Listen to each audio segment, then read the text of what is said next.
Mi hijo se olvidó de colgar el teléfono y lo escuché decirle a mi nuera: «Ya es hora de mandar a esa vieja inútil al asilo». Así que cancelé su mensualidad y lo saqué del testamento. Mi nombre es Regina Salvatierra, y durante 68 años creí que conocía el significado del dolor. Me equivoqué. El verdadero dolor llegó una tarde cualquiera de octubre, cuando el destino decidió que era hora de mostrarme la cara más cruel de la traición. Esa tarde, como tantas otras, yo estaba en mi estudio revisando los estados financieros de la empresa. A mis 68 años, seguía siendo la presidenta de Textiles Salvatierra, el imperio que construí ladrillo a ladrillo después de quedar viuda. 5 años habían pasado desde que mi querido Eduardo partió, dejándome sola con nuestro único tesoro, Álvaro, mi niño, mi razón de vivir, mi mayor orgullo y, como descubriría esa tarde, mi mayor error. Recuerdo que el sol se filtraba por las cortinas de seda color marfil, creando esos rayitos dorados que siempre me tranquilizaban. El aroma del café recién hecho flotaba desde la cocina, y yo me sentía en paz, orgullosa de haber criado a un hijo que, aunque nunca mostró interés por los negocios, al menos había encontrado el amor en Mireya Contreras, mi nuera, una mujer de 35 años que se presentó como psicóloga, refinada y elegante. Desde el primer día me cayó bien. Hablaba con esa suavidad que me recordaba a las damas de sociedad de mi juventud, siempre preocupada por mi bienestar, siempre preguntando si necesitaba algo. Doña Regina, me decía con esa sonrisa perfecta: «Usted es como la madre que nunca tuve. Qué ciega fui, qué estúpidamente ciega». Esa tarde, Álvaro había llegado más temprano de lo usual. Lo escuché subir las escaleras con esa prisa que últimamente lo caracterizaba. Pensé que venía a saludarme, como el buen hijo que creía que era, pero en lugar de tocar mi puerta, se dirigió a su antigua habitación, la que había convertido en su oficina personal. Yo seguí con mis papeles, pero algo en su tono de voz me llamó la atención. Hablaba por teléfono, y aunque no podía distinguir las palabras, había una urgencia, una impaciencia que no le conocía. Mi curiosidad de madre me pudo. Me levanté del escritorio y caminé hacia la puerta que conectaba nuestras oficinas. Fue entonces cuando mi mundo se derrumbó. «Ya no aguanto más, amor», escuché que decía Álvaro. Su voz sonaba diferente, dura, fría. «Está bueno ya de estar manteniendo a esta vieja inútil. Es hora de mandarla al asilo». Sentí como si me hubieran clavado un puñal en el pecho. Las palabras se repetían en mi cabeza. Vieja inútil. Así me veía mi propio hijo. El hijo al que le di todo, absolutamente todo. Pero lo peor estaba por venir. La voz de Mireya llegó clara a través del altavoz del teléfono, tan cristalina como el hielo. «Ay, mi amor, ten paciencia. Ya falta poco. Cuando esa vieja estorbo finalmente se vaya, tendremos toda la libertad del mundo para vivir como realmente queremos. Se vaya». No dijo «cuando se vaya al asilo», dijo «cuando se vaya», con esa naturalidad escalofriante que solo alguien acostumbrado a hablar de muerte podría tener. Mis piernas comenzaron a temblar. Me apoyé contra la pared porque sentí que el mundo se tambalea bajo mis pies. Mi corazón latía tan fuerte que pensé que se me iba a salir del pecho. El aire se volvió espeso, irrespirable. «¿Cuánto crees que nos tarde?», preguntó Álvaro, y en su voz había una ansiedad que me heló la sangre. «Paciencia, mi vida. Estas cosas no se pueden acelerar mucho. Pero créeme, antes de que acabe el año, tú y yo estaremos celebrando nuestra libertad». La risa de Mireya resonó en mi alma como el eco de una maldición. No era la risa dulce que yo conocía. Era una risa calculadora, fría, llena de una maldad que jamás había sospechado. Me quedé ahí parada, quién sabe cuánto tiempo, procesando lo que acababa de escuchar. Mi hijo, la persona que más amaba en este mundo, estaba planeando, ¿qué exactamente? Internarme contra mi voluntad, o algo peor. El resto de la conversación se volvió un murmullo lejano.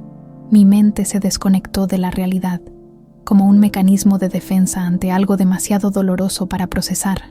Cuando finalmente logré moverme, caminé como sonámbula de regreso a mi escritorio.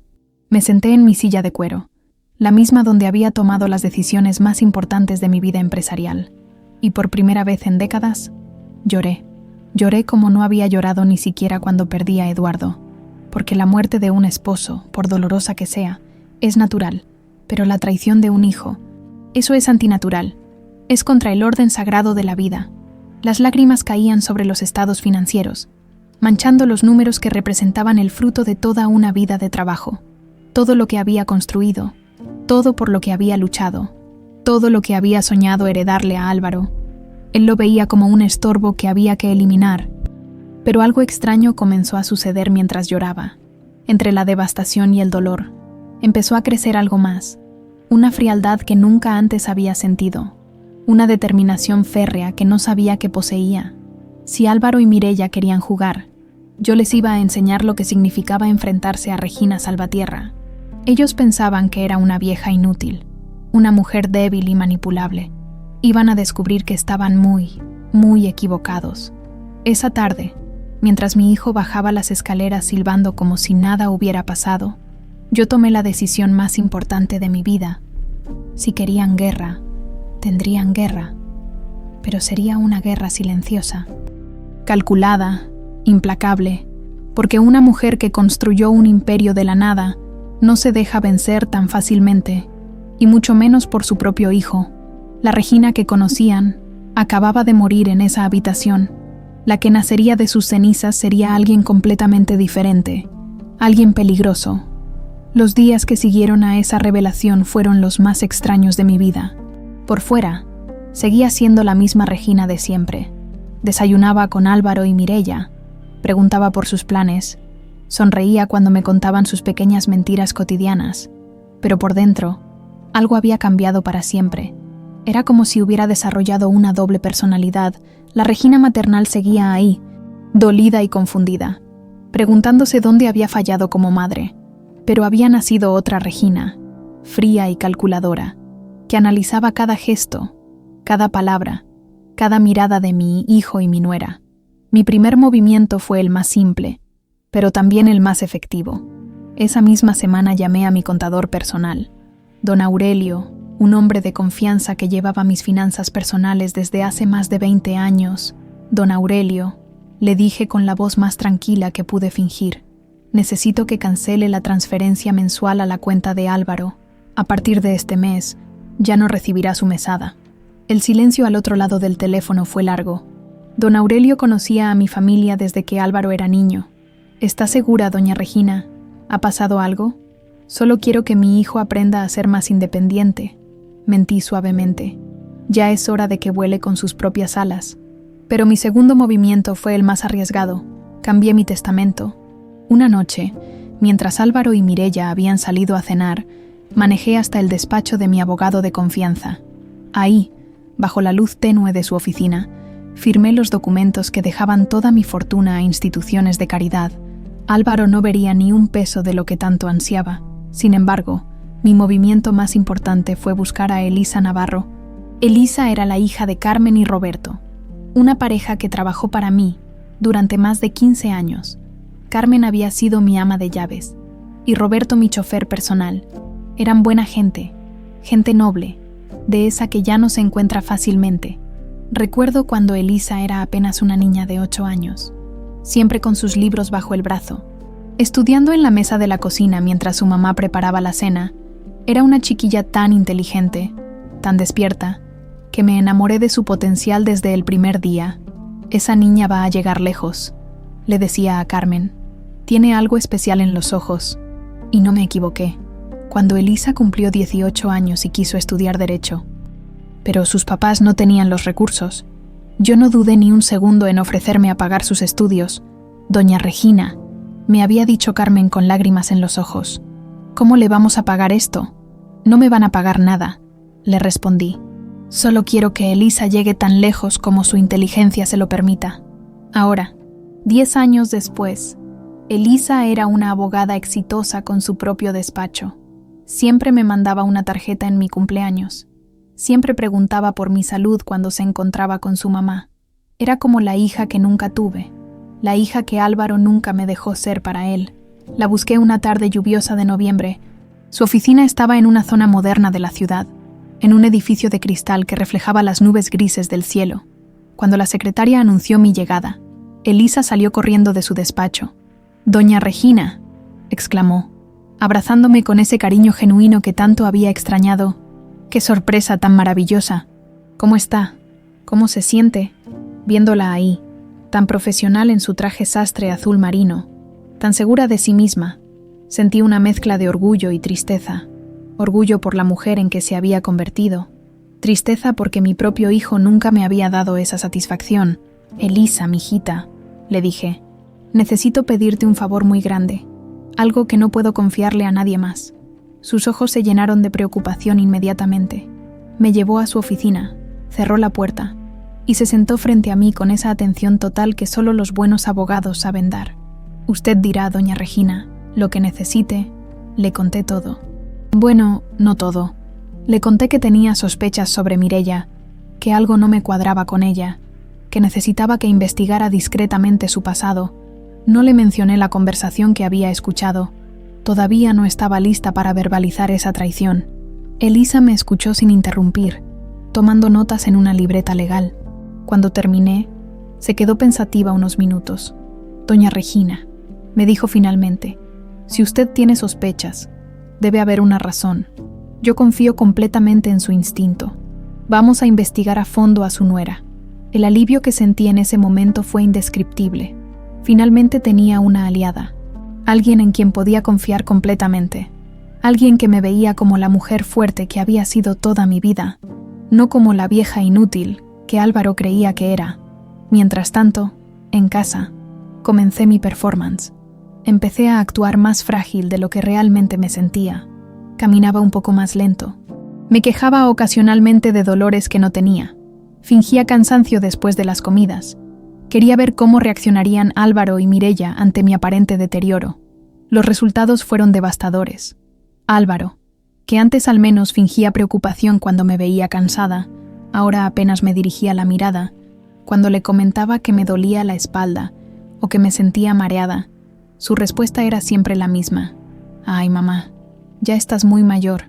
Es normal». Pero Mireia era diferente.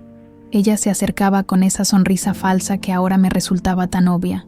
«Suegrita», me decía con esa voz melosa que antes me parecía dulce, «se ve usted muy cansada. ¿Por qué no se va a recostar un ratito?» Y lo más escalofriante, había comenzado a traerme suplementos para personas mayores. Unas pastillas grandes de color azul claro, que según ella me darían más energía.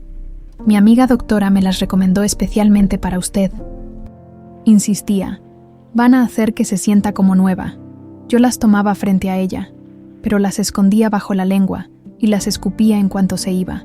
Algo en mi instinto me gritaba que no debía tragarme esas pastillas. La ausencia de la mesada no tardó en surtir efecto. A las 2 semanas, Álvaro llegó a casa con una cara que no le había visto desde que era adolescente, y le negaba dinero para algo que quería. «Mamá», me dijo, tratando de mantener la calma, «parece que hubo un error con mi transferencia este mes». «No hubo ningún error, mijito», le respondí con la sonrisa más inocente que pude fingir. «Decidí que ya es hora de que te hagas más independiente. Ya tienes 42 años». La transformación en su cara fue inmediata. La máscara del hijo cariñoso se resquebrajó por un momento y pude ver la furia real que había debajo, pero se controló rápidamente. «Está bien, mamá», dijo entre dientes, «como usted guste». Esa noche los escuché discutir en su habitación. Las voces eran demasiado bajas para entender las palabras, pero el tono era inconfundible. Estaban preocupados, estaban molestos y estaban planeando algo. Mientras me acostaba esa noche, pensé en todos los años que había malgastado siendo una madre permisiva, creyendo que dar todo era la forma de demostrar amor. Ahora entendía que había creado un monstruo, un hijo que me veía únicamente como una fuente de dinero, pero ya no era la misma mujer ingenua de antes. Ahora tenía un plan, tenía una aliada, y por primera vez en semanas, tenía esperanza. La guerra había comenzado, y aunque ellos no lo sabían, yo ya llevaba ventaja. Los 2 meses que siguieron fueron los más largos de mi vida. Era como vivir en una película de terror, pero una donde yo era tanto la víctima como la espectadora. Observando cómo se desarrollaba mi propia pesadilla en cámara lenta, Álvaro cambió por completo. El hijo que por lo menos fingía cariño desapareció. reemplazado por un extraño frío y calculador que apenas me dirigía la palabra. Cuando llegaba a casa del trabajo, que cada vez era más tarde, me saludaba con un gruñido y se encerraba en su habitación con Mireia. Pero lo que más me dolía era verlo en las mañanas. Antes, por lo menos desayunábamos juntos, platicábamos sobre el clima, sobre los negocios, sobre cualquier tontería. Ahora, él bajaba a la cocina, se servía su café sin ofrecerme siquiera, y si yo intentaba conversar, sus respuestas eran cortantes, casi groseras. «Buenos días, mijito», le decía yo, tratando de mantener la normalidad. «Ajá», me respondía sin levantar la vista del celular. «¿Cómo dormiste?» «Bien», contestaba con esa frialdad que me partía el alma. Y si yo insistía con algún comentario sobre el tiempo o sobre alguna noticia, él simplemente se levantaba y se iba, dejándome sola con mi café y mi corazón roto. Pero si Álvaro se había vuelto cruel por omisión, Mireia había decidido serlo por acción, Al principio fueron comentarios aparentemente inocentes, dichos con esa sonrisa que ahora me daba escalofríos. «Ay, suegrita, qué ojeras tiene hoy. Se ve muy cansada», me decía mientras desayunábamos, pero con un tono que sonaba más a observación clínica que a preocupación genuina, o cuando me veía leyendo en el jardín. No le duelen los ojos con tanta letra pequeña a su edad, tal vez sería mejor que descansara más la vista, pero poco a poco, los comentarios se volvieron más directos, más crueles. Una tarde, mientras yo regaba mis rosas, las mismas que había plantado cuando me mudé a esa casa hace 30 años, Mireia se acercó con esa camadina de gato que ahora me resultaba tan falsa. «Doña Regina», me dijo, «¿no cree que ya es mucha responsabilidad cuidar un jardín tan grande? Digo, una persona de su edad debería estar descansando, no agachándose tanto bajo el sol». Cuando le respondí que jardinear me relajaba y me mantenía activa, ella soltó una risita que me heló la sangre. «Ay, suegrita, pero es que hay que ser realistas. Ya no estamos para esos trotes. Los años no pasan en balde, y hay que saber cuándo es hora de soltar las riendas». La forma en que dijo «soltar las riendas» me dio náuseas. Era como si ya me hubiera enterrado en vida. Pero lo más perturbador eran las pastillas. Cada mañana, sin falta, Mireia aparecía en mi habitación con un vaso de agua y esas pastillas azules que según ella me harían sentir mejor. «Es su vitamina matutina, suegrita», me decía con esa sonrisa ensayada. «Mi amiga doctora dice que son especiales para personas de la tercera edad. Le van a dar mucha energía. Las primeras veces. Casi me las trago, pero algo en mi instinto maternal, el mismo que me había advertido cuando Álvaro se lastimaba de niño antes de que él mismo me dijera, me gritaba que no lo hiciera. Desarrollé una técnica. Me las ponía en la boca, tomaba agua y fingía que me las había tragado. Luego, en cuanto Mireia se iba, las escupía en una servilleta y las guardaba en una cajita que escondía en mi closet. No sabía para qué las guardaba, pero mi instinto me decía que podrían ser importantes. El sabor que dejaban en mi boca era amargo, metálico, nada parecido a las vitaminas que había tomado toda mi vida. Una mañana, fingí tragarme la pastilla como siempre, pero un pedacito se me quedó entre los dientes. A los pocos minutos, empecé a sentir una somnolencia extraña, una pesadez en los párpados que no era natural. Me asusté tanto que fui corriendo al baño y me enjuagué la boca una y otra vez. Esa tarde llamé a mi doctor personal, el doctor Mendoza, quien me había atendido durante más de 15 años. «Doctor», le dije, «usted me ha recetado algunas vitaminas nuevas. ¿Algo azul claro?» «No, doña Regina», me respondió extrañado. «Usted no necesita suplementos especiales. Su estado de salud es excelente para su edad. ¿Por qué me pregunta?» Le mentí. Le dije que solo quería confirmar algo que había leído en una revista, pero colgué el teléfono con una certeza aterradora. Esas pastillas no eran vitaminas. Mientras tanto, las conversaciones entre Álvaro y Mireia se volvían cada vez más misteriosas. Los escuchaba susurrar en el pasillo, callarse abruptamente cuando yo aparecía, intercambiar miradas cómplices que me hacían sentir como una intrusa en mi propia casa. Una noche, fingí irme a dormir temprano, pero me quedé escuchando detrás de mi puerta. Los oí hablar en la sala, y aunque no podía distinguir todas las palabras, captaba frases sueltas que me ponían los pelos de punta. Ya lleva varias semanas. Escuché decir a Álvaro, «Hay que tener paciencia. respondió Mireia. ¿Cuánto más vamos a esperar? Estas cosas no se pueden acelerar mucho. Y luego, la risa de Mireia, esa risa que antes me parecía melodiosa y ahora me sonaba como el graznido de un cuervo. Los comentarios de Mireia también se volvieron más atrevidos. Ya no se molestaba en disimular tanto su desprecio. Una tarde, mientras yo veía las noticias en la sala, ella se sentó a mi lado y comentó sobre una nota de un anciano que había muerto en un asilo. «¡Qué tristeza!», dijo con esa voz falseamente compasiva. Pero al final, tal vez fue lo mejor. ¿Para qué prolongar la agonía? Los viejos que no saben cuándo es hora de irse, solo se vuelven una carga para sus familias. Me quedé helada. ¿Estaba hablando del señor de las noticias o de mí? Yo creo, continuó, que la gente mayor debería ser más consciente de cuando ya estorba. Es más digno saber retirarse a tiempo. ¿No le parece, suegrita? La miré fijamente, tratando de descifrar si realmente me estaba diciendo lo que yo creía que me estaba diciendo. Depende, le respondí con la voz más firme que pude. Algunos viejos todavía tenemos mucho que dar. Su sonrisa se volvió aún más fría. Ay, suegrita, qué optimista. Pero la realidad es otra. Al final, todos sabemos cuándo hemos sobrepasado nuestro tiempo de utilidad. Esa noche, acostada en mi cama, procesé las palabras de Mireia una y otra vez. No había sido sutil para nada. Me estaba mandando un mensaje claro. Según ella, yo ya había sobrepasado mi tiempo de utilidad. La pregunta que me mantenía despierta no era si realmente querían hacerme daño. Eso ya lo sabía. La pregunta era qué tan lejos estaban dispuestos a llegar y qué tan rápido lo harían. Cada mañana que me despertaba se sentía como una pequeña victoria. Cada noche que lograba sobrevivir sin tragarme esas pastillas azules, era un día más para planear, para investigar, para prepararme, porque una cosa tenía clara. No iba a ser una víctima pasiva. Si Álvaro y Mireia querían jugar al gato y al ratón, iban a descubrir que habían escogido al ratón equivocado. Yo era Regina Salvatierra y había sobrevivido a cosas peores que una nuera manipuladora y un hijo desagradecido. O por lo menos, eso esperaba. En medio de toda esa pesadilla, el destino me tenía preparada una sorpresa que jamás habría imaginado. A veces la vida es así de extraña.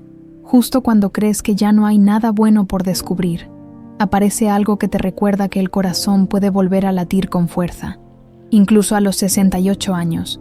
Todo comenzó en la consulta del doctor Mendoza. Llevaba semanas sintiendo una presión extraña en el pecho.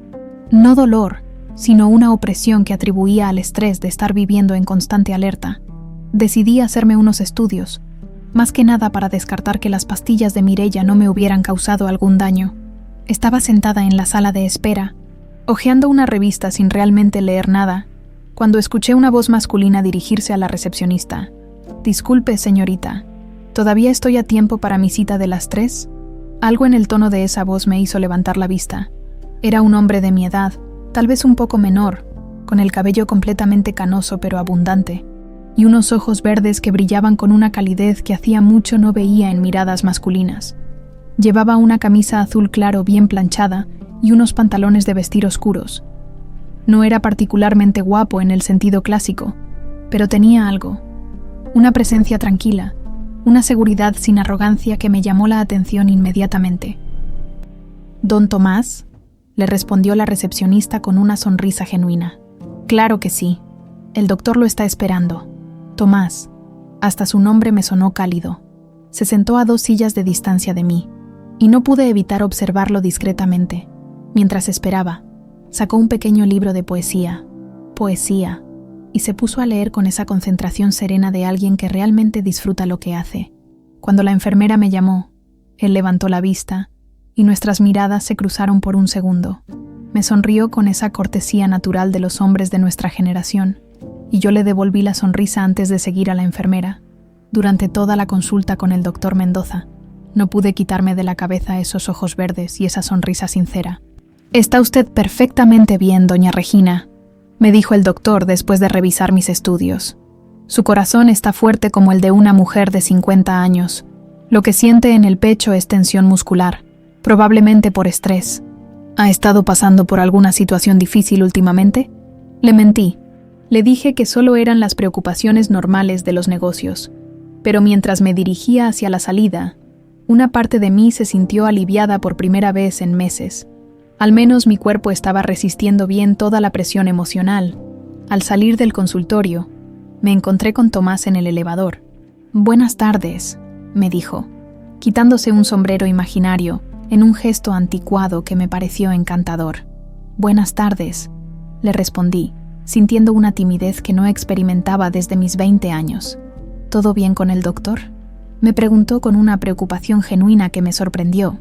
No era entrometido, sino cortés. «Sí, gracias. Solo una revisión de rutina. ¿Y usted?». «Lo mismo.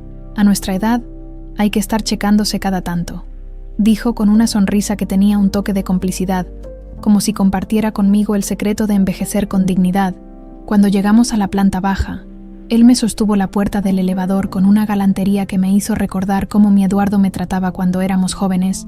«¿Le puedo ofrecer un café?», me preguntó de repente, y algo en su voz me hizo entender que no era una pregunta casual. «Hay una cafetería muy tranquila aquí cerca». Mi primera reacción fue decir que no. ¿Cómo podía estar pensando en café con un extraño cuando mi propio hijo estaba planeando quién sabe qué contra mí? ¿Qué clase de mujer era yo? Pero luego lo miré otra vez. Realmente lo miré, y vi algo que había olvidado que existía. Un hombre que me veía como mujer, no como banco, no como estorbo, no como vieja inútil, sino como mujer. «Me encantaría», le respondí, sorprendiéndome a mí misma. La cafetería era pequeña y acogedora, con esas mesas de madera que invitan a las conversaciones largas. Tomás me ayudó con la silla. ¿Cuándo había sido la última vez que un hombre hacía eso por mí? Y pidió 2 cafés americanos. «Me llamo Tomás Duarte», me dijo, extendiéndome la mano. «Regina Salvatierra», le respondí, sintiendo una pequeña descarga eléctrica cuando nuestras manos se tocaron. «¿Salvatierra como los textiles?», me preguntó con interés genuino. «La misma», admití, esperando que apareciera esa mirada calculadora que conocía tan bien, la que decía: «Esta señora tiene dinero», pero no apareció. En cambio, Tomás sonrió con admiración. «Qué impresionante. He leído sobre usted en las revistas de negocios. Una mujer realmente admirable». Y ahí comenzamos a platicar. Me contó que era dueño de una cadena pequeña pero exitosa de restaurantes familiares, que había enviudado hace 3 años, que tenía 2 hijas que vivían en Estados Unidos y que lo visitaban cada Navidad. «¿Y usted?», me preguntó, «¿tiene familia?». «Un hijo», le respondí, sintiendo esa punzada familiar de dolor. «Álvaro está casado, vive conmigo». «Qué suerte», dijo Tomás con una sonrisa nostálgica. «Debe ser maravilloso tener la familia cerca». Si supiera, pensé, pero no le dije nada. No quería arruinar ese momento de normalidad, esa conversación donde podía fingir por 1 hora que era una mujer común, con una vida común, sin hijos que desearan su muerte. Tomás me habló de sus restaurantes con la misma pasión con que yo hablaba de mis textiles. Era claro que amaba lo que hacía, que había construido su negocio con el mismo cuidado con que yo había construido el mío. «¿Sabe qué es lo que más me gusta de los restaurantes?», me dijo, inclinándose ligeramente hacia adelante. «Ver a las familias reunirse, ver cómo la comida une a la gente. Hay algo sagrado en eso, lo sagrado en la familia». Qué concepto tan ajeno se había vuelto para mí. Cuando terminamos el café, ya habían pasado 2 horas. 2 horas en las que no pensé ni una sola vez en pastillas azules, ni en conversaciones escuchadas a escondidas, ni en miradas frías de mi hijo. «Me gustaría mucho volver a verla», me dijo Tomás cuando llegó el momento de despedirnos. «Si usted gusta, claro». Sentí mariposas en el estómago. Mariposas. A los 68 años. A mí también me gustaría. Le respondí con una sonrisa que salió desde lo más profundo de mi ser. Esa noche llegué a casa con una sensación extraña. Por primera vez en meses, me sentía viva, pero también culpable. ¿Cómo podía estar sintiendo algo así cuando mi vida estaba en peligro? Álvaro y Mireya notaron el cambio inmediatamente. «Se ve usted muy alegre hoy, suegrita», comentó Mireya con esa voz que pretendía ser dulce pero sonaba venenosa. «¿Pasó algo especial?». «Solo fue una buena tarde», le respondí, tratando de sonar casual, pero vi cómo intercambiaron una mirada que decía claramente que cualquier alegría mía era problemática para sus planes. Esa noche, acostada en mi cama, Pensé en Tomás, en su sonrisa, en sus ojos verdes, en la forma tan natural con que me había tratado.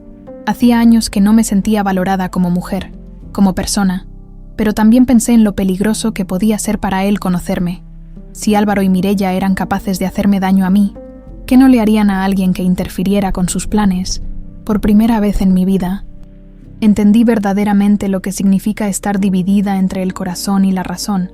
El corazón me decía que merecía una oportunidad de ser feliz, que a los 68 años todavía tenía derecho a sentir mariposas en el estómago. La razón me gritaba que era peligroso, que cualquier persona que se acercara a mí estaría en riesgo, pero mientras miraba las estrellas por la ventana de mi habitación, tomé una decisión.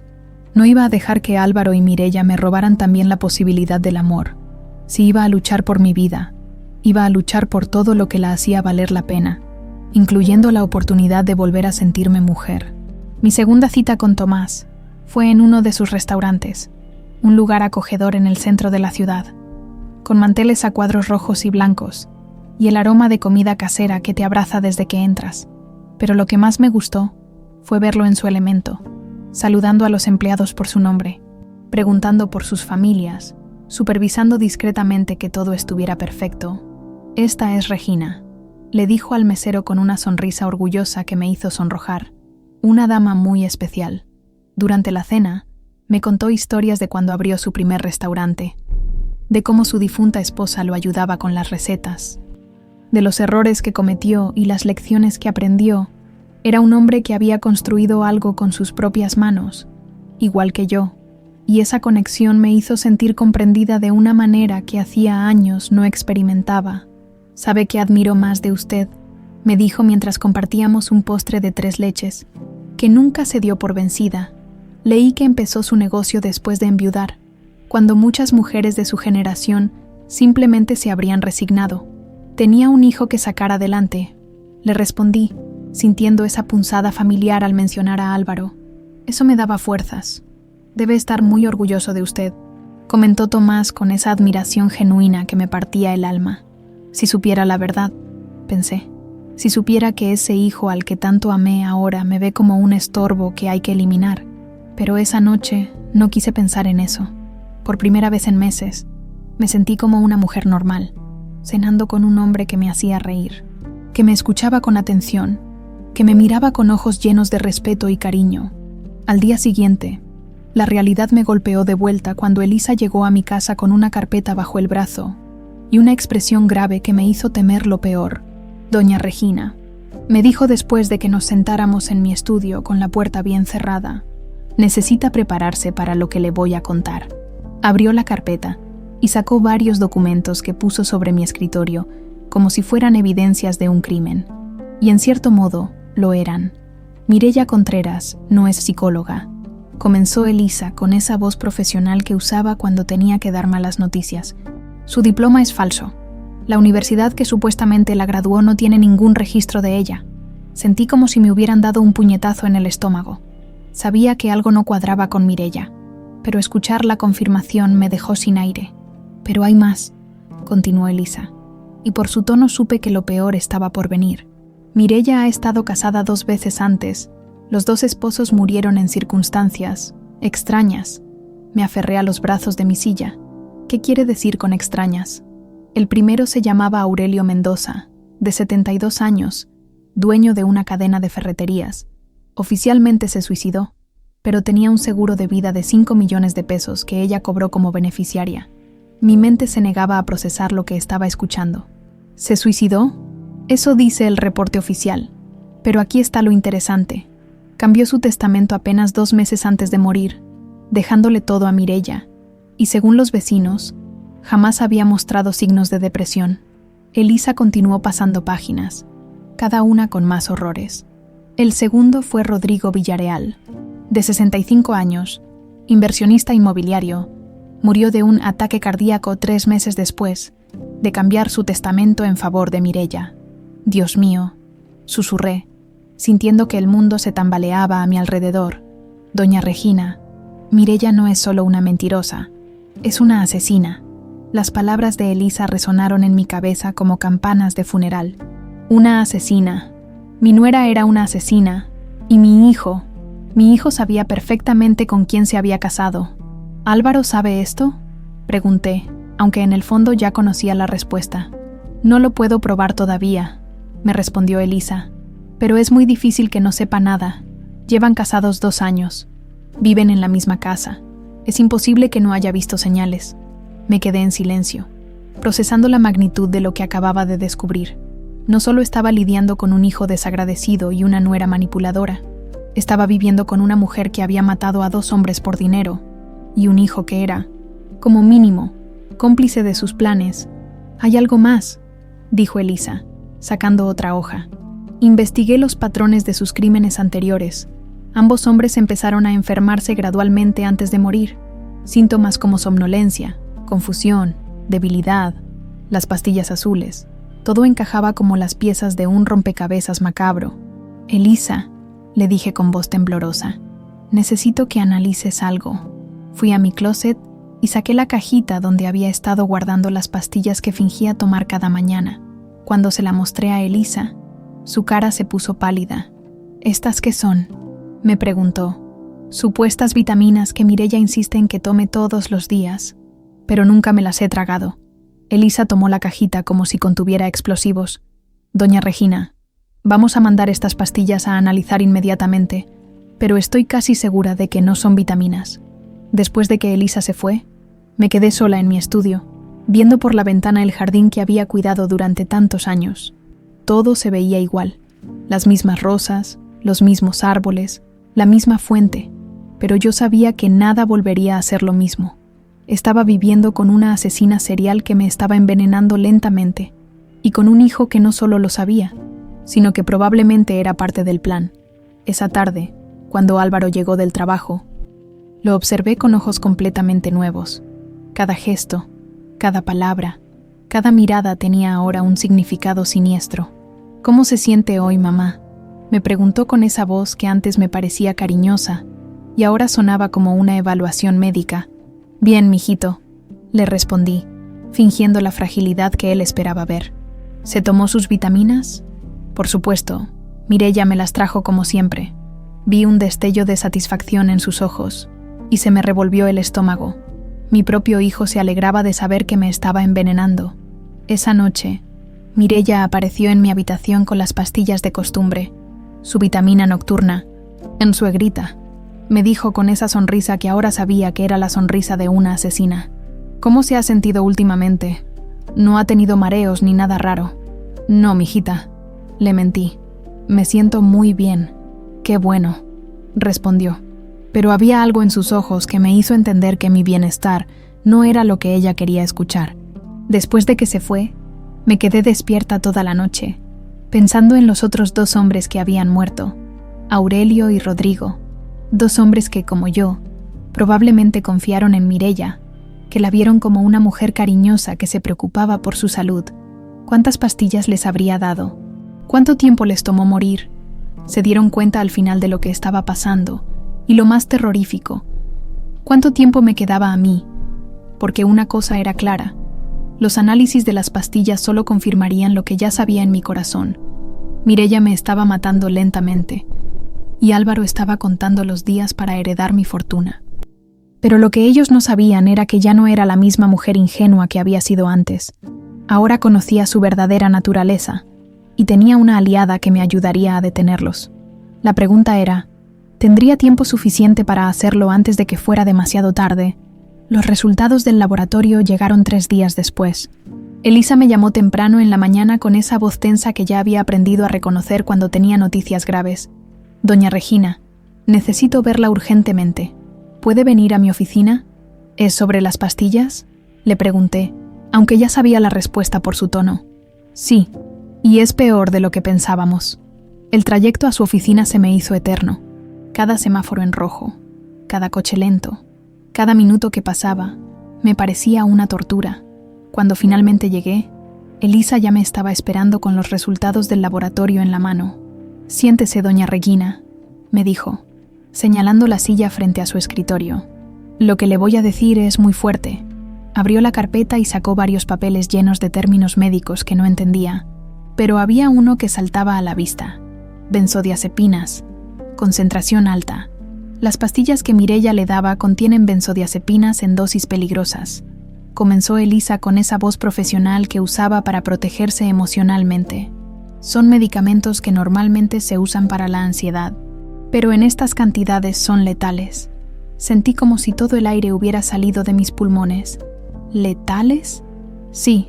Según el análisis, cada pastilla contenía 5 veces la dosis normal de un adulto. Si usted se hubiera tomado estas pastillas diariamente como Mireia pretendía, habría muerto en cuestión de semanas. Las palabras de Elisa resonaron en mi cabeza como ecos en una cueva vacía. Mireia no solo me estaba drogando, me estaba asesinando lentamente, pastilla por pastilla, día tras día. ¿Cómo habría sido?, pregunté, aunque no estaba segura de querer saberlo.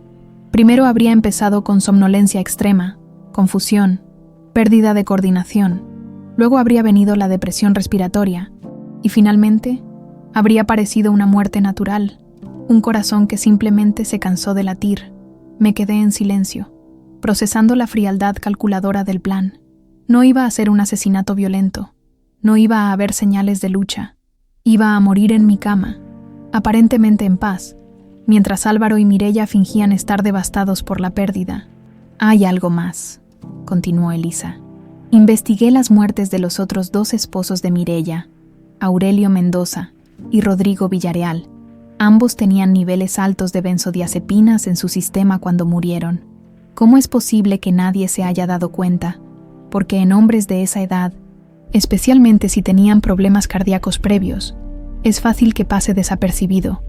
Los médicos forenses buscan causas obvias de muerte, si no hay señales de violencia, si la persona era mayor y aparentemente enferma, no hacen análisis toxicológicos completos». Me vino a la mente una imagen horrible. Yo misma, en mi cama, pálida y fría, mientras Álvaro llamaba a la ambulancia con esa voz quebrada del hijo devastado. Se fue en paz, diría a los vecinos. Al final, creo que ya estaba cansada. Doña Regina, la voz de Elisa me trajo de vuelta al presente. Hay algo que necesito preguntarle. Iba a ser difícil. La miré. Preparándome para otra revelación terrible, Álvaro sabía lo que Mireia estaba haciendo, la pregunta que había estado evitando enfrentar durante semanas, la pregunta que me destrozaba solo de pensar en la respuesta. «No lo sé», susurré, pero inmediatamente supe que estaba mintiendo. «Sí», me corregí, «sí lo sabía». Y era verdad. Mientras hablaba con Elisa, todos los recuerdos se acomodaron como piezas de un rompecabezas macabro. Las preguntas de Álvaro sobre si me había tomado mis vitaminas, su insistencia en que me veía cansada, que necesitaba descansar más, su creciente impaciencia cuando no mostraba los síntomas que esperaba. «¿Recuerda algún momento específico?», me preguntó Elisa. «Una mañana», le conté, sintiendo náuseas al recordarlo. Fingí estar especialmente mareada después de fingir tomar la pastilla. Álvaro se puso contento. Dijo algo como: «Ya era hora de que empezaras a aceptar que necesitas más cuidados». Elisa tomó notas en su libreta. Eso sugiere que él estaba monitoreando su deterioro. Su deterioro. Qué fría sonaba esa frase aplicada a mi propia muerte programada. «Doña Regina, esto ya no es solo una investigación personal. Tenemos evidencia de tentativa de homicidio. Tengo que reportar esto a las autoridades». «¡No!», le grité. «Está», sorprendiéndome por la intensidad de mi propia reacción. «Todavía no». «¿Por qué no? Tenemos las pruebas, tenemos el patrón de comportamiento, porque quiero confrontarlos yo misma», le dije. Y al decirlo me di cuenta de que había estado planeando esto subconscientemente durante días. «Quiero que sepan que sé exactamente lo que estaban haciendo.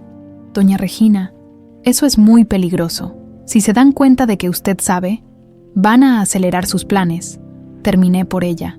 «Lo sé, pero Elisa, he vivido 68 años y he enfrentado cosas que estos 2 ni se imaginan.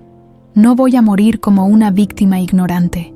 Elisa me miró con esa mezcla de admiración y preocupación que había visto tantas veces en los ojos de Eduardo cuando tomaba decisiones empresariales arriesgadas. «¿Qué tiene en mente?» «Mi cumpleaños número 69 es en 3 semanas», le dije, sintiendo como un plan se formaba en mi mente. «Quiero hacer una fiesta grande, con toda la familia, todos los empleados, todos mis conocidos. ¿Una fiesta?, preguntó Elisa confundida. El escenario perfecto para una revelación, le expliqué. Quiero que todos sepan exactamente quiénes son Álvaro y Mireia. Quiero que no puedan esconderse detrás de máscaras de luto cuando yo muera misteriosamente. Es arriesgado. Todo en la vida es arriesgado, le respondí, pero prefiero morir luchando que morir engañada. Esa tarde regresé a casa con una determinación que no había sentido en meses.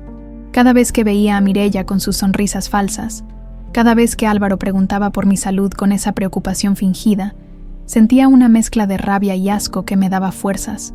Durante la cena, anuncié mi plan. Quiero hacer una fiesta para mi cumpleaños. Les dije casualmente mientras cortaba mi pollo. Una celebración grande. Hace mucho que no veo a toda la familia junta. Vi cómo Álvaro y Mireia intercambiaron una mirada rápida, una mirada que decía claramente que una fiesta no entraba en sus planes. ¿No cree que es mucho esfuerzo, suegrita?, comentó Mireia con esa voz dulce que ahora me daba escalofríos. A su edad, tal vez sería mejor algo más íntimo. Al contrario, le respondí con una sonrisa que esperaba que pareciera inocente. A mi edad, cada cumpleaños podría ser el último. Quiero celebrarlo como se debe. La cara de Álvaro se ensombreció ligeramente. Mamá, no digas esas cosas. ¿Por qué no? Mijito, es la realidad. Por eso mismo quiero aprovechar mientras pueda. Esa noche, mientras fingía tomar mi pastilla nocturna bajo la mirada atenta de Mireia, pensé en todos los momentos en que había estado a punto de tragarme realmente esas cápsulas de muerte, cada vez que había dudado, cada vez que mi instinto me había salvado la vida. 3 semanas. Tenía 3 semanas para planear la venganza perfecta. 3 semanas para asegurarme de que Álvaro y Mireia pagaran por lo que habían hecho. No solo a mí, sino a Aurelio Mendoza y Rodrigo Villarreal. 3 semanas para demostrarles que habían escogido a la víctima equivocada, porque Regina Salvatierra no iba a morir en silencio. Envenenada y engañada, Regina Salvatierra iba a contraatacar. Las 3 semanas que siguieron fueron las más intensas de mi vida. Por fuera, fingía ser una anciana cada vez más frágil, preparando lo que todos creían que sería una fiesta de cumpleaños normal. Por dentro, era una general planificando la batalla más importante de su vida. Cada mañana, Mireia llegaba con sus pastillas azules y esa sonrisa que ahora me parecía la mueca de la muerte. Su vitamina matutina, suegrita, me decía con esa dulzura falsa que me revolvía el estómago. ¿Cómo durmió? Se ve un poquito ojerosa. Es que ya no duermo como antes, le respondía, fingiendo la fragilidad que ella esperaba ver. Pero me tomo mis pastillitas como usted me dice. Cada vez que hacía el teatro de tragarme la pastilla, veía ese destello de satisfacción en sus ojos. Estaba contando los días para mi muerte, calculando cuánto faltaba para que el veneno hiciera su trabajo completo.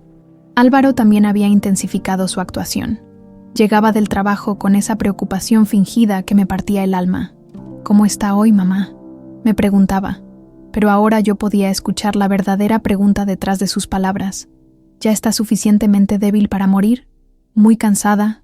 Mijito, le respondía, pero feliz de poder celebrar un cumpleaños más. No se preocupe por la fiesta, me decía con una falsa gentileza. Mireia y yo nos estamos encargando de todo. Ah, qué irónico. Se estaban encargando de todo, incluyendo de mi asesinato, pero yo también me estaba encargando de todo. Cada día coordinaba secretamente con Elisa los detalles de mi contraataque. ¿Ya tiene lista toda la evidencia?, le preguntaba durante nuestras reuniones clandestinas en su oficina. Todo, me confirmaba ella. Los análisis de laboratorio de las pastillas, los antecedentes penales de Mireia, las conexiones con las muertes anteriores, las grabaciones. Le instalé un micrófono diminuto en su habitación, me explicó Elisa. Hemos estado grabando las conversaciones de Álvaro y Mireia cuando creen que usted está dormida. El corazón se me aceleró. ¿Qué han dicho? Elisa sacó un reproductor pequeño y presionó play. La voz de mi hijo llenó la oficina. Ya lleva 3 semanas con las dosis completas. ¿Cuánto más vamos a esperar? Y luego la voz de Mireia, fría como el hielo. Paciencia, amor. Estas cosas no se pueden acelerar mucho, pero para su cumpleaños Garantizado que ya no va a ser problema. Para su cumpleaños, estaban planeando que muriera en mi propia fiesta. Hay más, me dijo Elisa, adelantando la grabación. ¿Y si alguien sospecha? Escuché la voz nerviosa de Álvaro. ¿Quién va a sospechar? Una vieja de 69 años que muere en su sueño. Es lo más natural del mundo. La risa de Mireia me hizo temblar. Era la risa de alguien que había matado antes y que se sentía completamente segura de su método. Con esto tenemos suficiente para procesarlos, me dijo Elisa. ¿Está segura de que quiere seguir con su plan? Más segura que nunca, le respondí. Quiero que toda la ciudad sepa exactamente quiénes son. Mientras tanto, mi relación con Tomás se había vuelto mi único refugio de cordura. Nos veíamos cada 2 días. Siempre en lugares públicos, siempre con cuidado, le había contado parte de la verdad, que tenía problemas familiares serios, pero no quería involucrarlo en algo tan peligroso. Regina, me había dicho una tarde mientras caminábamos por el parque. Sé que está pasando por algo difícil. Sus ojos ya no brillan como antes. Son solo complicaciones familiares. Le había mentido. Cuando esté lista para contármelo todo, aquí voy a estar, me respondió, tomando mi mano con esa ternura que me hacía recordar que todavía había bondad en el mundo. Pero el momento más doloroso llegó 5 días antes de mi cumpleaños. Estaba revisando unas facturas en mi estudio cuando encontré una carta que Álvaro había dejado accidentalmente sobre mi escritorio. Era de un asilo de ancianos de lujo. Estimada familia Salvatierra, decía la carta, nos da mucho gusto confirmar que tenemos disponibilidad para doña Regina. Nuestras instalaciones de cuidados especializados están preparadas para recibir pacientes con deterioro cognitivo avanzado. ¿Deterioro cognitivo avanzado? Esa iba a ser su excusa después de envenenarme durante meses. Mi madre empezó a mostrar signos de demencia, diría Álvaro con esa cara de hijo sufrido. Tuvimos que internarla por su propia seguridad. Por supuesto, yo estaría muerta para entonces, pero al menos habrían construido la narrativa perfecta para explicar por qué una mujer antes exitosa y lúcida había terminado en un asilo. Esa noche confronté a Álvaro sobre la carta. «Mijito», le dije con voz temblorosa, «encontré esta carta en mi escritorio. ¿Qué significa?» Su cara se puso roja inmediatamente. «Ay, mamá, no era para que la viera todavía». ¿Todavía? Es que Mireia y yo hemos estado hablando. Creemos que tal vez necesita más cuidados de los que podemos darle en casa. ¿Cuidados? Se ha visto muy cansada últimamente. Muy confundida a veces. Continuó con esa voz que pretendía sonar preocupada. Solo queremos lo mejor para usted. Yo me siento bien aquí, en mi casa, le dije, fingiendo la confusión que él esperaba. Lo sé, mamá, pero a veces las personas de su edad no se dan cuenta cuando necesitan ayuda. De su edad. Personas de su edad. Como si yo fuera un objeto, no una persona. ¿Cuándo?, le pregunté con voz pequeña. Después de su cumpleaños, me respondió, y algo en sus ojos me confirmó que sabía perfectamente que yo no iba a sobrevivir a mi cumpleaños. Queremos que disfrute su fiesta primero. Esa noche lloré por última vez. Lloré por el hijo que había perdido, por los años que había malgastado tratando de comprar su amor, por la mujer ingenua que había sido. Pero cuando terminé de llorar, me sequé las lágrimas y me miré en el espejo. La mujer que me devolvía la mirada ya no era la Regina ingenua que había criado a un monstruo. Era una mujer que había sobrevivido a la pobreza, a la viudez, a la construcción de un imperio empresarial. Era una mujer que no iba a morir sin luchar. Los últimos días los dediqué a los detalles finales. Confirmé la lista de invitados con Elisa, todos los empleados de la empresa, los socios comerciales, los proveedores más importantes, algunos periodistas de la sección social. Quería testigos de peso, gente que no pudiera ser silenciada. También preparé un discurso. Lo escribí y reescribí hasta que cada palabra fuera perfecta, cada revelación tuviera el máximo impacto. ¿Está lista para esto?, me preguntó Elisa la noche anterior a mi cumpleaños. Lista como nunca en mi vida, le respondí. Y era verdad. Durante 68 años había sido Regina Salvatierra, la empresaria exitosa, la madre devota, la viuda digna. Mañana iba a ser Regina Salvatierra, la mujer que se enfrentó a sus asesinos y ganó, porque una cosa había decidido en esas semanas de preparación. No importaba lo que pasara en esa fiesta. Álvaro y Mireia Jamás iban a lastimar a otra persona, ni a mí, ni a nadie más. La guerra estaba por comenzar, y yo tenía la artillería pesada. El día de mi cumpleaños número 69, amaneció con un cielo gris que parecía presagiar la tormenta que estaba por desatarse. Me desperté temprano, antes de que saliera el sol, con esa mezcla de nervios y determinación que sientes antes de una batalla que sabes que va a cambiar tu vida para siempre. Mireya llegó a mi habitación como todas las mañanas, con su sonrisa falsa y esa pastilla azul que había estado tratando de matarme durante meses. «Feliz cumpleaños, suegrita», me dijo con una alegría tan fingida que me dieron ganas de vomitar. 69 años, ¿cómo se siente? Vieja, le respondí con una sonrisa débil, pero agradecida de llegar a esta edad. Si supiera lo agradecida que estaba de llegar viva a este día, tome su vitamina, me dijo, extendiéndome la pastilla y el vaso de agua. Hoy más que nunca necesita estar fuerte para su fiesta, fuerte para mi muerte. Quería decir, hice el teatro de siempre. Me puse la pastilla en la boca, tomé agua, fingí tragarla. Pero esta vez, cuando Mireya salió de mi habitación, no la escupí. La guardé en mi mano cerrada. Iba a ser parte de mi evidencia esa noche. El día transcurrió con esa normalidad tensa de cuando todos pretenden que algo es una celebración pero en realidad es otra cosa. Álvaro llegó temprano del trabajo con un ramo de flores que parecía haber comprado en el semáforo. «Feliz cumpleaños, mamá», me dijo, dándome un beso en la mejilla que se sintió como el beso de Judas. «Gracias, mijito», le respondí, preguntándome cómo era posible que un hijo pudiera abrazar a su madre, sabiendo que iba a ser el último abrazo que le daría. Los invitados empezaron a llegar a las 7 de la noche. Mi casa se llenó de gente que realmente me quería. Mis empleados más antiguos, los socios de la empresa, algunos proveedores que habían sido fieles durante años. También estaban ahí los periodistas que Elisa había invitado discretamente. Y por supuesto, Tomás, que había insistido en acompañarme en mi día especial. «Se ve usted radiante», me dijo Tomás cuando llegó, y algo en su mirada me hizo entender que sabía que esa noche iba a ser especial. «Gracias por estar aquí», le respondí, apretando su mano con una fuerza que esperaba le transmitiera todo lo que no podía decir. Álvaro y Mireya jugaban perfectamente sus papeles de hijo y nuera devotos. Saludaban a los invitados con esa amabilidad ensayada. Contaban anécdotas sobre lo frágil que había estado yo últimamente. Preparaban el terreno para mi muerte inminente. Mi suegra ha estado muy cansada. Escuché que Mireya le decía a don Aurelio, mi contador, «Esperamos que esta fiesta no sea demasiado para ella». «Sí», agregó Álvaro con esa voz de hijo preocupado que me daba náuseas. A veces no reconoce a las personas. Se confunde mucho. Estaban construyendo la narrativa de mi deterioro mental ante todos los testigos. Cuando apareciera muerta al día siguiente, todos recordarían esas palabras y dirían, «Pobrecita, ya se veía muy mal». A las 9 de la noche, después de la cena, llegó el momento que había estado esperando durante semanas.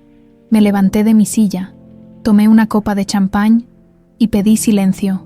«Queridos amigos», comencé con voz temblorosa, fingiendo la fragilidad que todos esperaban. «Quiero agradecerles por acompañarme en este cumpleaños tan especial». Todos me miraban con esa sonrisa condescendiente que se le pone a los viejos cuando van a dar un discurso aburrido.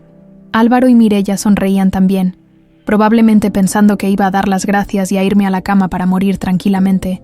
«A mis 69 años», continué, «he aprendido muchas cosas sobre la vida, pero la lección más importante me la dieron muy recientemente».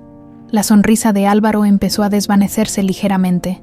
«Aprendí que a veces las personas que más quieres son las que más te traicionan», dije, y el silencio en la sala se volvió pesado, incómodo. «Mamá», murmuró Álvaro, pero yo levanté la mano para silenciarlo. «Aprendí que el amor de madre puede cegar tanto que no te deja ver cuando has criado a un monstruo». Ahora sí, Álvaro estaba pálido. Mireya había perdido completamente su sonrisa. «Y aprendí», continué, sintiendo como la fuerza me volvía a la voz, «que nunca es demasiado tarde para defenderte de quienes quieren matarte». El silencio era ensordecedor. Todos los invitados nos miraban sin entender qué estaba pasando. «Durante los últimos meses», dije, sacando de mi bolso la pastilla azul que había guardado esa mañana, Mi querida nuera Mireia me ha estado dando estas vitaminas todos los días. Mireia se puso de pie tan rápido que derribó su silla. Doña Regina, ¿qué está diciendo? Estoy diciendo, respondí con una voz que ya no temblaba, que estas pastillas contienen benzodiazepinas en dosis letales. Estoy diciendo que me has estado envenenando para matarme. Un murmullo de shock recorrió la sala. Los periodistas sacaron sus cámaras. Tomás se acercó a mí, poniéndose protectoramente a mi lado. ¡Eso es ridículo!, gritó Álvaro. «Mamá, está delirando. ¿Delirando?», le pregunté, haciendo una seña a Elisa, que estaba grabando todo desde una esquina. Como deliró Aurelio Mendoza antes de suicidarse, como deliró Rodrigo Villareal antes de su ataque cardíaco. Mireia se puso blanca como papel. Por primera vez desde que la conocía, no tenía palabras. «Ah, sí», continué, disfrutando cada segundo de su terror. «Sabemos todo sobre tus dos esposos anteriores, Mireia. Sabemos cómo los mataste de la misma manera que estabas tratando de matarme a mí». Elisa se acercó al centro de la sala, con una carpeta llena de documentos. «Damas y caballeros», dijo con su voz profesional de abogada, «soy Elisa Navarro, representante legal de Doña Regina. Lo que van a escuchar a continuación son grabaciones de conversaciones entre Álvaro Salvatierra y Mireia Contreras, donde planean el asesinato de Doña Regina». Presionó play en su reproductor, y la voz de mi hijo llenó la sala. «Ya lleva 3 semanas con las dosis completas. ¿Cuánto más vamos a esperar?». Y luego la voz helada de Mireia. «Para su cumpleaños, garantizado que ya no va a ser problema». El silencio que siguió era el silencio de la muerte. Todos los invitados nos miraban con horror, procesando lentamente que habían estado a punto de presenciar el funeral de una mujer asesinada. Álvaro se desplomó en una silla, con las manos cubriéndose la cara. «Mamá, yo no quería. Ella me convenció. Ella te convenció», le grité, sintiendo toda la rabia acumulada durante meses. «Ella te convenció de desear la muerte de tu propia madre». Mireia intentó correr hacia la puerta, pero Tomás y 2 de mis empleados le bloquearon el paso. Sus ojos habían perdido toda la dulzura fingida. Ahora eran los ojos de una depredadora acorralada. «Ustedes no entienden», gritó con desesperación. «Esa vieja tenía demasiado dinero para una sola persona. Era un desperdicio». Sus propias palabras la condenaron. Los periodistas grababan todo. Los flashes de las cámaras iluminaban su cara contorsionada por la rabia.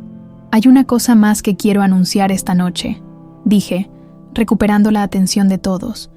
Hace 3 meses, después de descubrir las verdaderas intenciones de mi hijo, cambié mi testamento. Toda mi fortuna será donada a instituciones de caridad. Álvaro levantó la cabeza con una expresión de horror absoluto. «¿Qué? No vas a ver ni un peso de lo que tanto ansias, Álvaro, porque un hijo capaz de desear la muerte de su propia madre no merece herencia. Ni perdón, ni amor». En ese momento llegó la policía. Elisa los había contactado antes de la fiesta para que estuvieran listos. Los oficiales arrestaron a Mireia ahí mismo, esposándola mientras ella gritaba incoherencias sobre la injusticia. Álvaro se levantó como un sonámbulo. «Mamá», me dijo con lágrimas en los ojos. Perdóneme, por favor». Lo miré a los ojos, esos ojos que habían sido mi mundo durante 42 años, y sentí nada.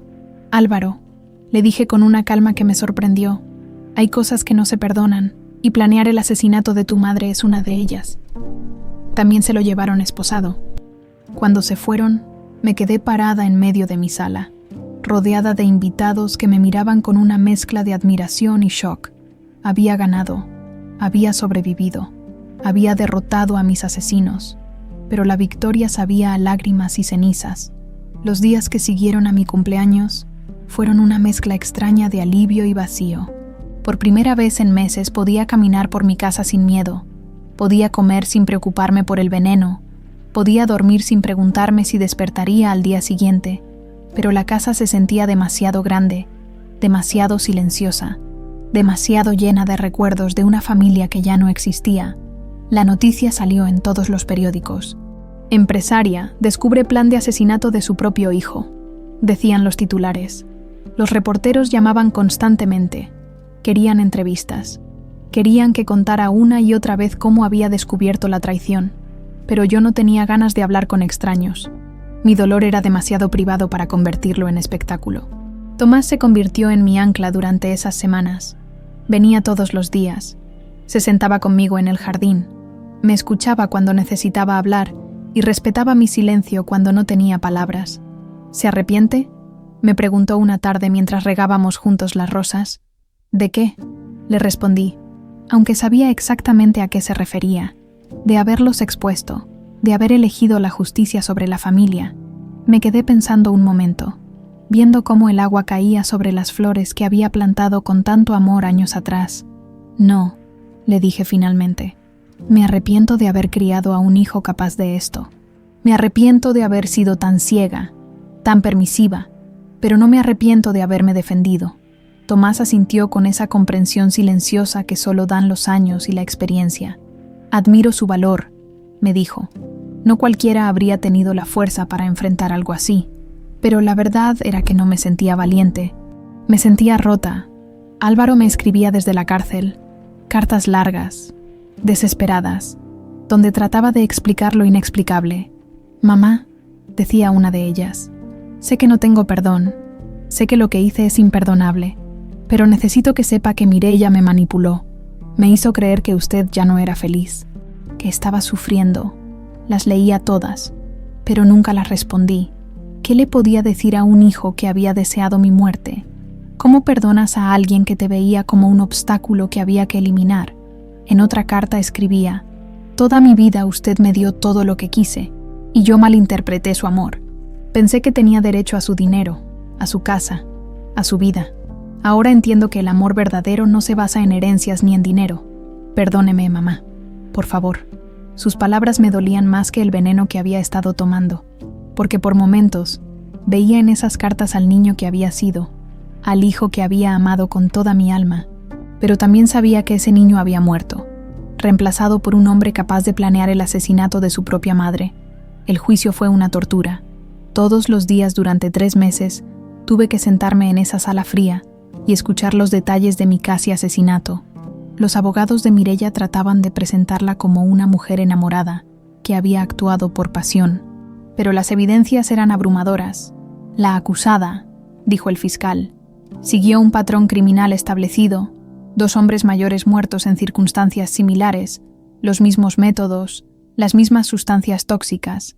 Esto no fue un crimen pasional, sino el modus operandi de una asesina serial, cuando Mireia testificó. Ya no quedaba nada de la mujer dulce y refinada que había conocido. En su lugar, había una criatura calculadora y fría que hablaba de sus víctimas como si fueran objetos. Doña Regina tenía demasiado dinero para una sola persona, dijo sin mostrar ningún remordimiento. Álvaro tenía derecho a esa herencia. Yo solo estaba ayudando a que las cosas siguieran su curso natural, como si asesinar a una anciana fuera algo normal, algo esperado. Lo más doloroso era ver a Álvaro en el banquillo de los acusados.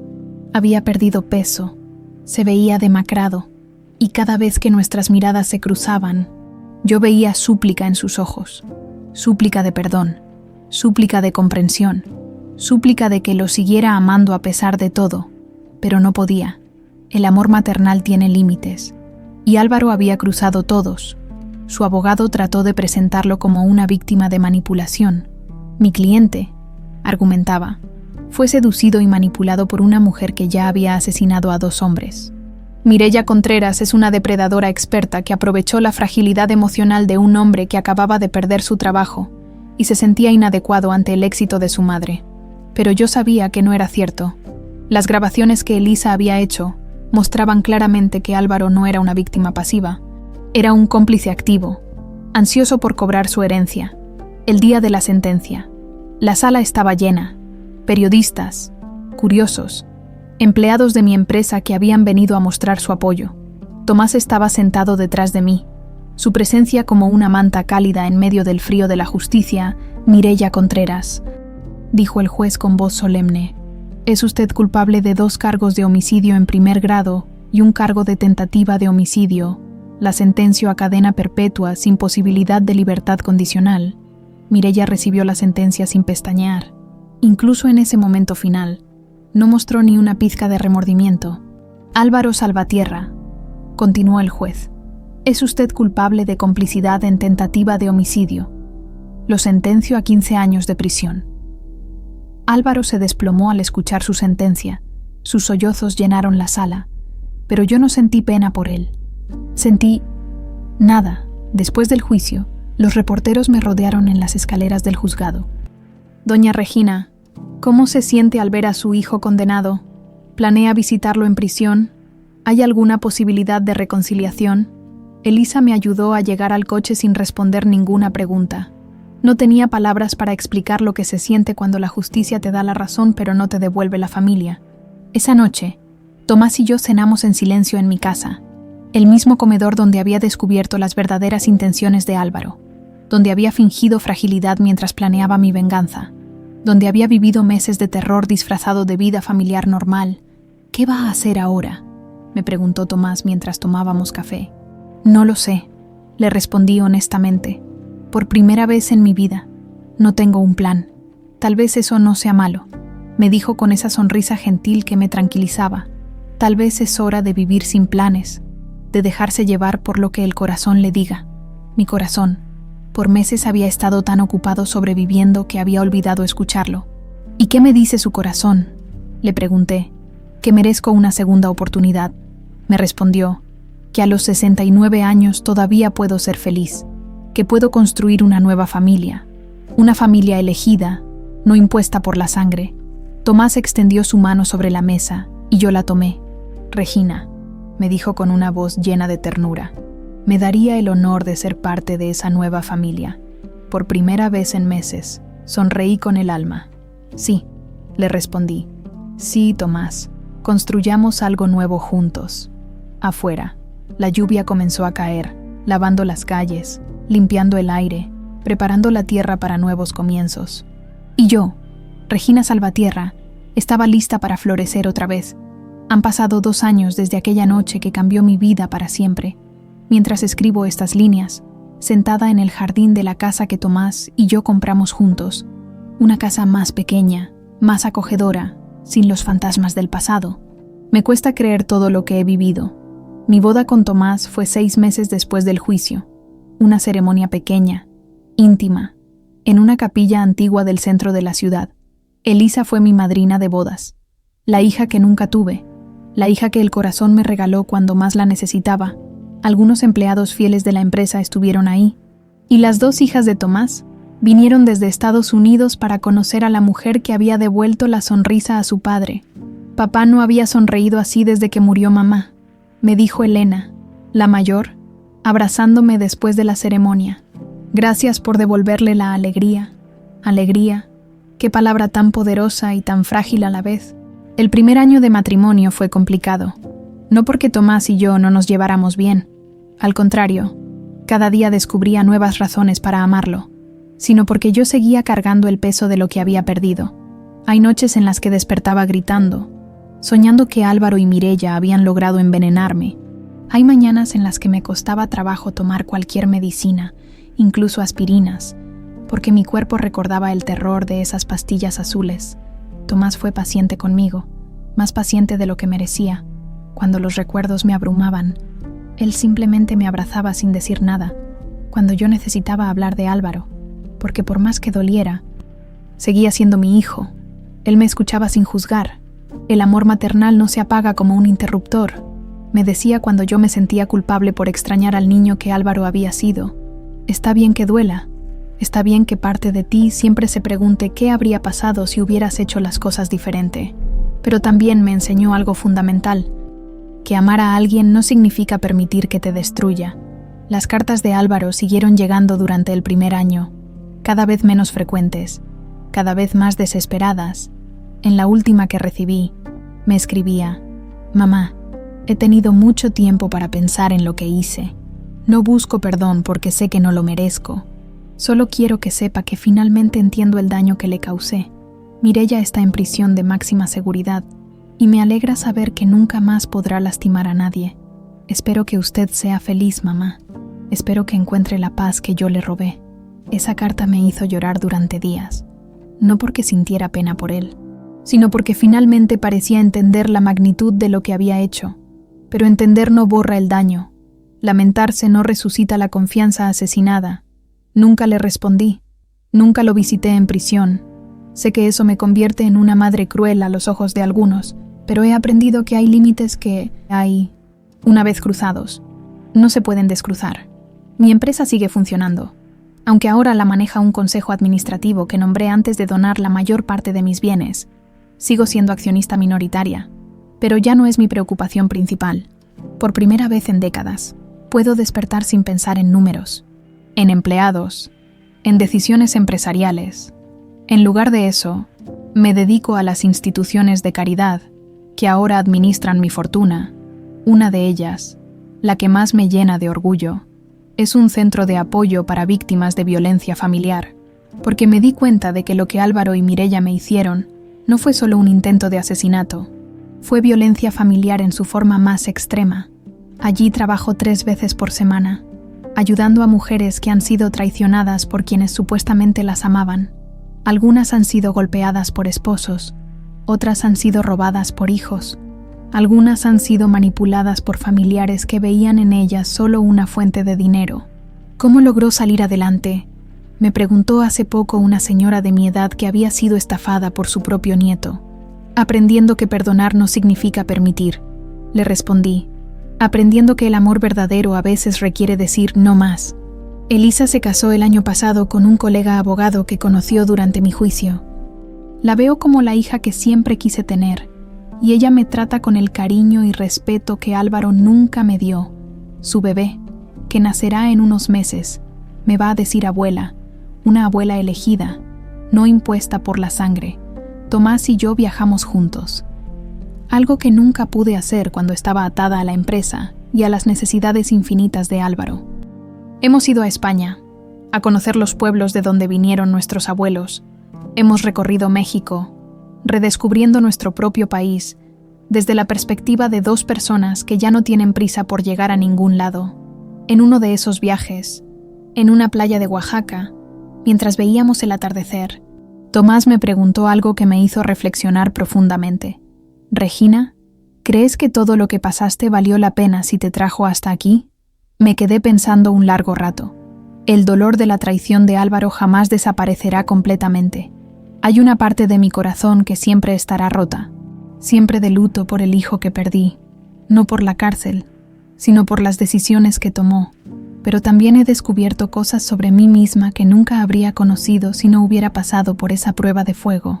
Descubrí que soy más fuerte de lo que creía. Descubrí que puedo amar otra vez.